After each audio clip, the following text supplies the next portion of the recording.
درود شنوندگان عزیز، پایگاه خبری بامداد خلاصه مهمترین خبرهای روز 8 ینور تاجیکستان را برایتان پیشکش میکند. در این برنامه هلاکت 5 نفر در یک صدمه مرگبار در راه دوشنبه خوجند. تاجیکستان تا حال به افغانستان برق میفروشد. کابل از دوشنبه برق بیشتر خواسته است. قتل 3 زن در ایسار در بین همگی 4 روز. زنک جنگ، بازداشت 3 جوانزن برای اوباشی در دوشنبه. 7 ینور تخمینا ساعت 18:50 در کیلومتر 80 شورای دوشنبه خوجند چنوق در موضع زیمرغ جماعت انزاب نویه عینی بر اثر بجری عمقش 400 متر چپه شدن یک ماشین اوپل استرایجی 5 نفر راننده و 4 مسافرش هلاک شده، تنها 1 نفر با جراحت‌های زیاد زنده مانده است. کمیته حالت‌های فوق‌العاده تاجیکستان گفت همه قربانیان این صدمه ساکنان دهه قلعه دوستی نویه دوشتیچ و راننده 62 ساله اوپل همسایه آنها بودند. قربانیان این صدمه از 7 تا 62 سال داشتند، از جمله یک کودک 7 ساله با نام سعیده در این صدمه جان داده است. کمیته حالت‌های فوق‌العاده گفت نجات دهندگان این نهاد در وادی زرافشان به جای حادثه رسیده ابتدا اکومولاتور ماشین را خاموش کردند تا پیش روی سوختار و ترکش ماشین را بگیرند. آنها سپس با یاری تجهیزات گیدراولیکی جسد همه قربانیان این صدمه مرگبار را بیرون آوردند. آنها همچنین یک مسافر را که با وجود جراحت‌های زیاد زنده بود بیرون کشیده به بیمارستان انتقال دادند. این صدمه در حال رخ داد که تقریباً 2 هفته باز در تاجیکستان سرمای قارتون زمستان سیبری حکم فرماست. کمیته حالت‌های فوق‌العاده بار دیگر از رانندگانی که در این روزهای سرد و یخی عزم سفر دارند خواسته است که قاعده‌های حرکت را رعایت نمایند، خیلی احتیاطکار باشند و جان خود و جان همسفران خود را در خطر نگذارند. شرکت برق افغانستان برشنو گفت که افغانستان با تاجیکستان جهتی از 80 مگاوات تا به 120 مگاوات یعنی 50% بالا بردن حجم صادرات نیروی برق مذاکرات پیش میبرد.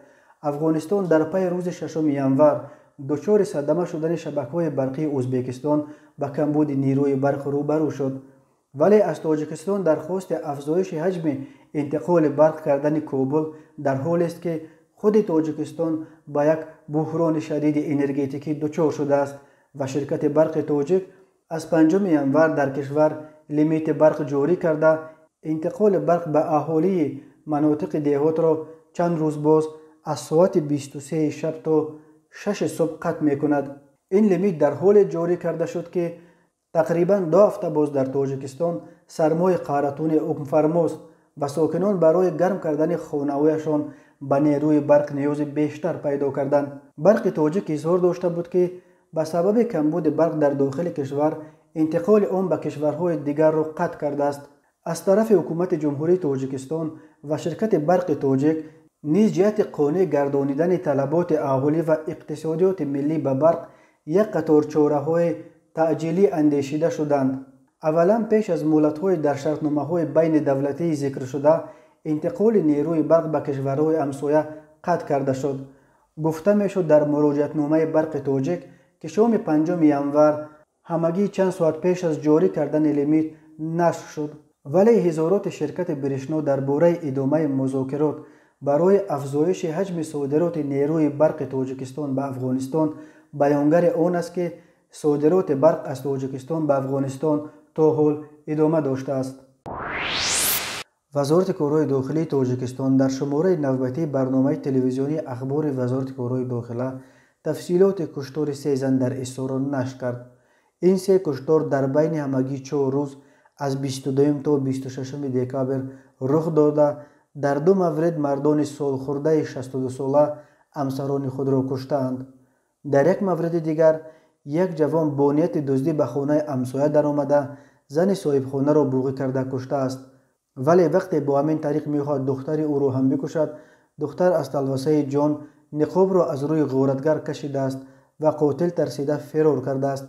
حلیموف عبدالرحیم سال تولدش 1959 ساکن دهه لنگر پایان روز 22 دکامبر تخمینا ساعت 17:30 با همسرش امید و صالحه جنجال کرده او را با دستانش بوغی کرده است. در نتیجه زن بیچاره در جای حادثه جان داده است. اما کشتار دوم در زمینه رشک و همسر جوانش را به خیانت گمانبر کردن یک مرد کهنسال روی داده است. میرزا امیدینوف بحرالدین سال تولدش 1959 ساکن دهه دهقان‌آباد، همسرش تاشبک و پروینه سال تولدش 1987 را با یک بیرحمی مخصوص با کرد به قتل رسانیده است. کشتار زن سیام را یک همسایش به خاطر دزدی پول و مال صادر کرده است. اودینایف محمد سال تولدش 1994 ساکن کوچه فردوسی شهر ایسار 26 دکبر برای نقاب کشیده با مقصد دزدی به منزل همسایه‌اش رازق و آراسته وارد شده است. صاحب خانه در آمدن دزد را پی میبرد و اودینایف برای آشکار نشدن مقصد ناپاکش زن بیچاره را با رای بوغی کردن به هلاکت رسانیده است. او بعد کشتن انگشتری و گوشوار طلای آراسته رازق را تصرف کرده با مقصد ادامه نیت‌های جنایتکارانه‌اش دختر نابالغ صاحب خانه را نیز بوغی کرده میخواهد بکشد، ولی دختر مقابلت نشان داده نقاب را از روی قاتل میکشد. اودینایف بعد این برای آنکه او را نشناسند با شتاب جای حادثه را ترک کرده است. ریاست وزارت کارهای داخلی دوشنبه خبر داد که در پی زناشویی بین یک گروه جوانزنها که ساعت 2 شب 25 دکبر در نزد طربخانه سمیر در محله گپرزیم پایتخت روی داد، 3 جوانزن از 22 تا 24 ساله دستگیر گردیده نسبت به آنها بر اساس قسم دوم ماده 237 کودکس جنایتی با اتهام اوباشی پرونده جنایتی باز کرد. اکنون به این 3 جوانزن همچون جزا تا 5 سال زندان تهدید میکند. ثبت ویدیوی جنگ بین جوانزنها به اینترنت روی یافته سر و صدای زیاد به پا کرد.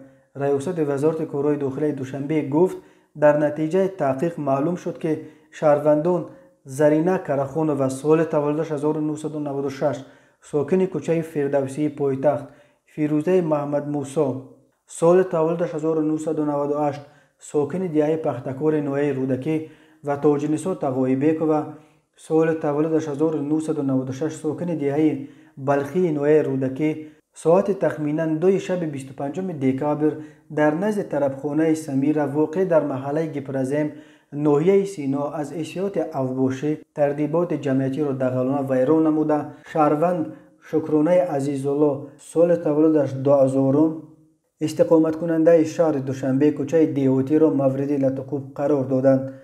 ملیسه پایتخت همزمان از رفتار بی‌طرفانه ازدحام تماشابینان با این زنک جنگ اظهار نگرانی کرده است، چنان از نوار در شبکه‌های اجتماعی نشر گردیده برمی آید گرچند در اطراف نفران زیاد مناقشه این جوانزنها را نظارت می‌کردند، خود را بی‌طرف گرفته برای آرام و از هم جدا نمودن آنها کوشش نکرده، برعکس همچون تماشابین از زناشویی نامبردگان لذت می‌بردند که این عمل نوجوان مردانه اطرافیان را کاربران شبکه‌های اجتماعی نیز محکوم کردند. گفته می شود در گزارش ریاست وزارت کارهای داخلی دوشنبه در ویدیو دیده می شود که 3 زن یکی دیگری را با مشت و لغت لطکوب دارند، ولی تماشابینان با نداهای بزنید باز هم بیشتر به ادامه زناشویی تشویق می کنند. با نظرداشت حالت مذکور نسبت گمانبران کرخان و زرینه، فیروزه محمد موسی، تقایبک و تاجنسا طبق طلبات ماده 237 قسم 2 کودکس جنایتی جمهوری تاجیکستان پرونده جنایتی آغاز کرده شده مورد تفتیشات پیشکی قرار دارد. این بود چند خبر روز. خبرهای بیشتر رو در سامانه بامداد پیدا کنید. خوش باشید.